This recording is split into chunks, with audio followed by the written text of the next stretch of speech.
How to replace a 2023 Ford Raptor 5-button smart key remote battery. Now here's Sergeant Locksmith to show you how.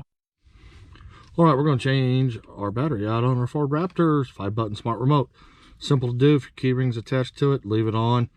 Go ahead, take your emergency blade out. You'll turn it. You'll notice that indentation there, indentation where emergency blade is.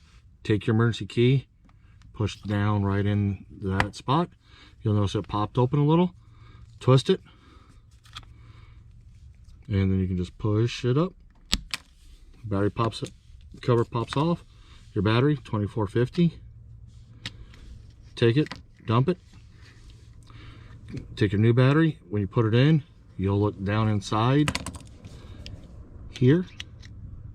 You see the little metal tabs?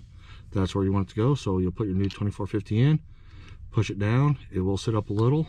Take your back cover, put it on, snap it together, put your emergency blade in, and there you go. You got it done. Thanks again for watching.